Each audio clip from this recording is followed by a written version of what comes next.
Well, police and treatment centers tell us that many new heroin addicts have very similar stories. They got prescription opiate painkillers after a back injury or an accident, and they got hooked. The iStop program was created to fight that. It limits painkiller prescriptions and refills, but it sent addicts looking for another supply, and now a new problem. Plenty of addicts, but not enough beds. Jennifer Lukey finds out why. By the end of high school, I'd become something I swore I would never be. An intravenous heroin user. Therese McCall is in recovery now, but it hasn't been an easy road. When I was 17, I tried to go to an inpatient rehab. I remember going through withdrawals. My father pleaded with the insurance company to get me into treatment. The insurance company never came through.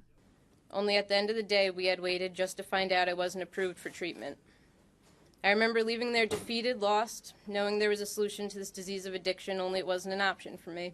It wasn't until Therese was arrested for a drug-related crime that she was finally able to secure a spot in a rehab program. Everyone's experiencing the problem. There's a shortage of residential beds. Outpatient clinics are full. Resources are limited. Keith Stack is the executive director of the Addictions Care Center of Albany. Many of his patients came in the door worrying about how they would pay for treatment. Insurance companies need to be more responsive and view addiction as a public health issue, as a chronic disease, chronic illness that needs to be treated over a person's lifetime.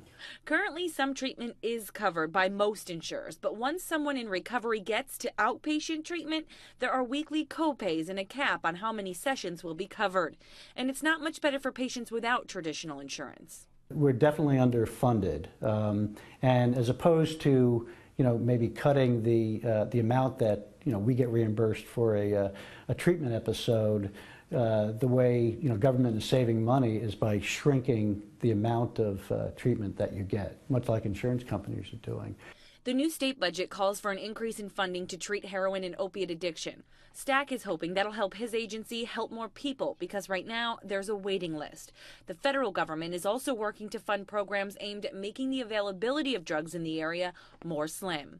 Law enforcement tells us the best tool they can have to break up these drug rings is a database that shows where the heroin arrests are made, where the heroin addiction and overdoses and treatment is occurring, and that way they can trace how the drug rings are selling the drugs, come down on them, and stop this real problem from becoming an epidemic.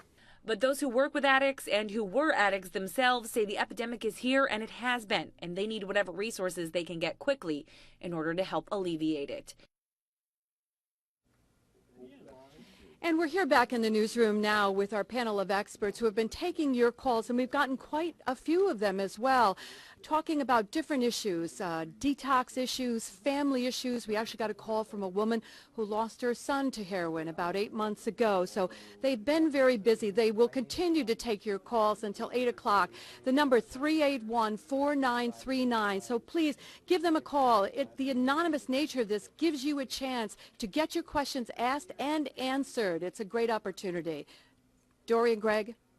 You are right about that. Thanks, Liz. And also, if you need help but you don't want to call in, we have posted information on local resources available on our website. Just head to cbs6albany.com. And the phone lines will stay open for a while, so you can still call. The CBS Evening News is next. We'll see you tonight at 11. Good night.